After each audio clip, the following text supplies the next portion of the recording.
이번 심화 개정판에서는 레버리지와 나스닥 100 지수 투자, 그리고 환율 변동을 반영하여 서울 아파트 실거주와 수도권 투자 전략을 심층 비교합니다. 50% 대출 레버리지를 활용한 세 가지 전략을 분석하고 QLD와 QQQ의 실제 역사적 수익률과 원리금 균등 상환 조건을 상세히 대입했습니다. 본 자료는 투자 참고용이며 일부 수치는 이해를 돕기 위해 단순화되었음을 먼저 밝힙니다.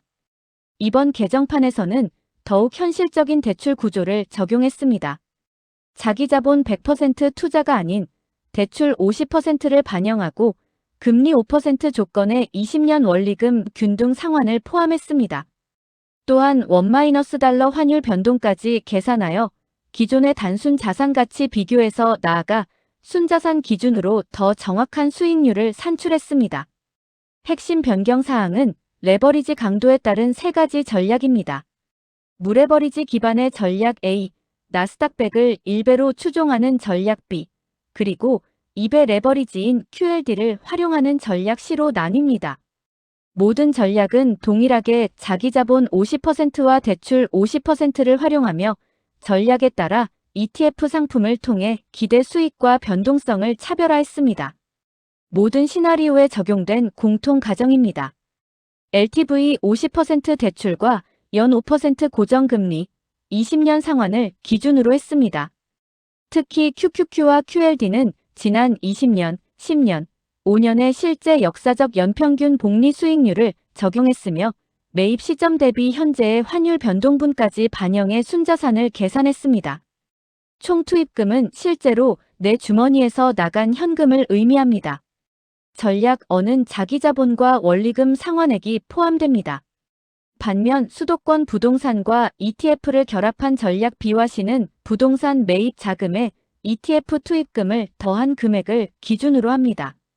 대출 원금은 내 자산인 집으로 전환되는 것이기에 순수 비용인 이자만을 비용으로 산정했습니다. 순자산과 수익률 산출 공식입니다. 순자산은 현재 자산 가치에서 자녀 대출 원금을 뺀 값입니다. 총 수익률은 투입한 총자본 대비 순자산의 증가분을 계산하며 CAGR을 통해 연복리 수익률을 구했습니다. 원금 상환분은 총 투입금에 포함되지만 순자산 계산 시 부채 감소로 반영되므로 이중 계산의 오류를 방지했습니다. 대출 상환 스케줄입니다. 연 5% 금리의 20년 원리금 균등 상환 방식에서는 보유 기간이 짧을수록 원금 상환은 적고 이자 비중이 높습니다.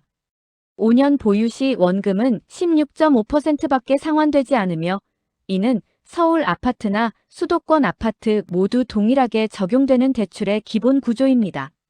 시나리오별 대출이자 누적액입니다. 서울 국평 투자가 대출 규모가 크기 때문에 이자 부담 역시 더 높습니다. 예를 들어 5년 보유 시 서울 아파트는 1억 2,700만 원의 이자가 발생하지만 수도권 아파트는 6,300만 원 수준입니다. 기간이 길어질수록 이자 비용의 차이는 더욱 선명해집니다. 환율 효과는 달러 자산 투자에 있어 매우 중요합니다. 지난 20년간 환율은 930원에서 1,500원 수준으로 상승했습니다. 이처럼 원화 가치가 하락할 때 달러 자산인 QQQ와 QLD의 원화 환산 가치는 추가적인 환차익 효과를 얻게 되며 이는 투자 수익률을 크게 견인하는 요소가 됩니다. 전략 B인 QQQ와 전략 C인 QLD의 차이입니다. QQQ는 지수를 그대로 추종하여 상대적으로 안정적이지만 QLD는 일간 수익률의 2배를 추종하여 상승장에서 수익을 극대화합니다. 하지만 하락장에서는 변동성 감소 효과로 인해 손실이 배로 커질 수 있어 심리적으로 끝까지 보유할 수 있는 전략은 QQQ가 훨씬 현실적입니다. QQQ와 QLD의 실제 역사적 연복리 수익률입니다. 20년 구간에서 QLD는 25%가 넘는 높은 수익률을 기록했습니다. 다만 이는 역사상 최고의 상승장이 포함된 결과임을 명심해야 합니다. QLD는 QQQ 대비 높은 수익을 내지만 변동성 감소로 인해 정확히 지수의 2배 수익이 나지는 않는다는 점을 이해해야 합니다. 규제 현실성 체크입니다. 본 분석에서는 50% 대출을 가정했지만 실제 LTV 규제는 40%로 강화되었습니다. 또한 DSR 40% 규제나 다주택자에 대한 세금 중과 금리 변동성 등은 실전 투자에서 반드시 고려해야 할 변수입니다. 분석은 이론적 근거를 제공할 뿐 실제 환경은 훨씬 복잡할 수 있습니다. 자기자본 배분 전략입니다. A, B, C 세 전략 모두 총 자기자본 투입량은 동일하게 맞췄습니다. 이를 통해 부동산과 ETF 비중을 고정하고 오직 ETF 상품의 배율 차이가 장기 수익률에 어떤 영향을 미치는지 명확히 대조할 수 있도록 설계했습니다. 20년 전인 2006년 매입 시나리오입니다. 서울 아파트는 3.5억에서 14억으로 상승했습니다. 수도권 아파트와 ETF 전략은 초기 투자 금액은 작지만 지수 상승에 따른 복리 효과가 어떻게 나타나는지 극명하게 보여주는 사례입니다. 20년 보유 결과입니다. 서울 아파트 전략 어는 CAGR 5.81%를 기록한 반면 QLD를 활용한 전략 C는 21.84%라는 놀라운 수익률을 보였습니다. 이는 장기 복리의 마법을 보여주지만 20년이라는 긴 시간 동안의 변동성을 모두 견뎌야만 가능한 수치입니다. 20년 보유에 대한 계산 상세 내용입니다. 총 투입금과 현재 순자산을 실제 숫자로 환산한 결과입니다. 특히 전략 C의 순자산 가치가 비약적으로 높은 이유는 20년이라는 장기 복리 기간 동안 QLD의 레버리지 효과가 극대화되었기 때문입니다. 10년 전인 2016년 매입 시나리오입니다. 2022년의 시장 급락을 포함한 시기입니다. 10년 전 투자자들은 지수 상승의 혜택을 크게 보았지만 중간에 닥친 하락장의 공포를 어떻게 극복했느냐가 수익률의 핵심 차이를 만들었습니다. 10년 보유 결과입니다.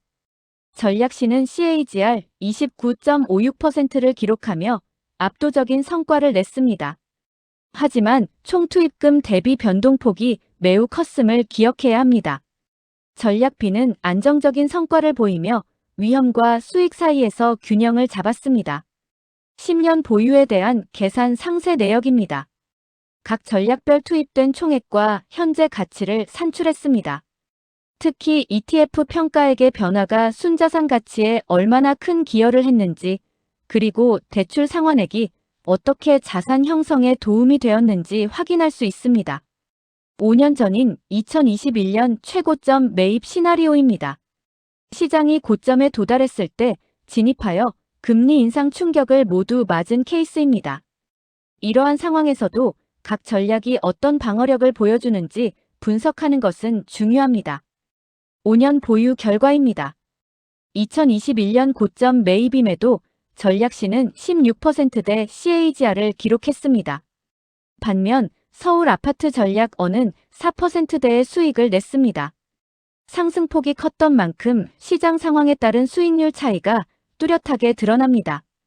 5년 보유에 대한 계산 상세입니다. 하락장이 포함된 기간이었음에도 레버리지 전략이 어떻게 수익을 유지하거나 회복했는지 보여줍니다.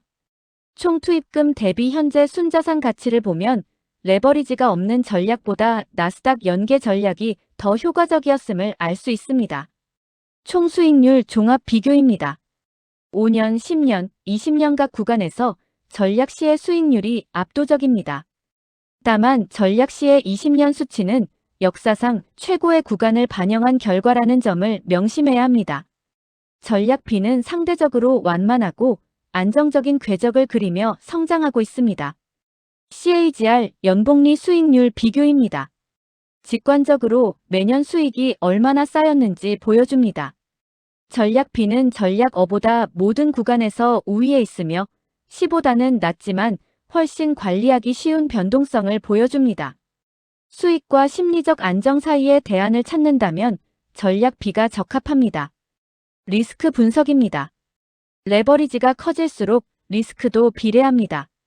서울 아파트는 유동성 리스크가 크고 전략 C인 QLD는 하락장에서 변동성 감쇄로 인한 손실이 극심합니다. 본인의 투자 성향과 변동성을 견딜 수 있는 체력에 맞는 전략을 선택해야 합니다. 급락장 시뮬레이션입니다. 2008년 리먼 쇼크나 2022년 금리 인상기처럼 시장이 무너질 때 QQQ는 약 3,040% 하락했지만 QLD는 6,070%까지 손실이 확대될 수 있습니다.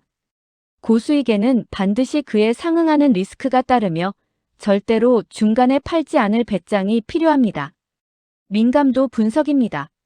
금리가 7%로 오르거나 환율이 하락할 경우 수익률은 크게 변합니다. 전략 B는 미래 불확실성에 대한 노출이 상대적으로 저거보다 낙관적인 시나리오를 그리지만 이 모든 분석은 과거의 데이터에 기반하므로 미래가 그대로 재현되지 않을 수 있다는 점은 공통된 리스크입니다. 삶의 질 관점입니다. 자산 수익률도 중요하지만 실거주의 만족감과 심리적 안정 역시 소중합니다.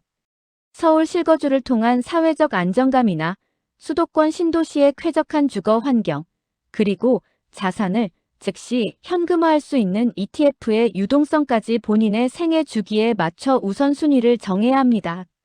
최종 제언입니다. 은퇴를 앞두고 있다면 먼저 핵심지의 실거주를 확보하십시오. 투자 강도는 본인의 변동성 수용 범위에 따라 QQQ 혹은 QLD를 선택하되 전액 투자보다는 일부 자산만 배분하는 것이 현명합니다. 또한 은퇴 시점에 가까워질수록 점차 고배당 자산으로 전환하여 안정적인 현금 흐름을 만드는 것이 필수입니다. 한 장 요약입니다. 모든 구간에서 C, B, A 순으로 수익률이 높았습니다. 레버리지가 클수록 수익이 커지는 것은 자명하지만 그 과정에서 겪어야 할 변동성 또한 커집니다. 수치는 역사적 최고 구간을 반영했음을 잊지 말고 리스크 관리라는 기본을 항상 염두에 두어야 합니다. 결론입니다.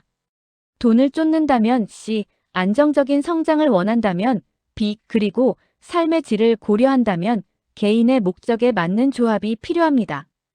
본 분석의 높은 수익률은 하락장을 버틸 수 있는 사람에게만 허락된 결과입니다. 스스로가 폭락장에서 팔지 않을 자신이 없다면 전략 C보다는 전략 B가 훨씬 현실적이고 안전한 선택지가 될 것입니다.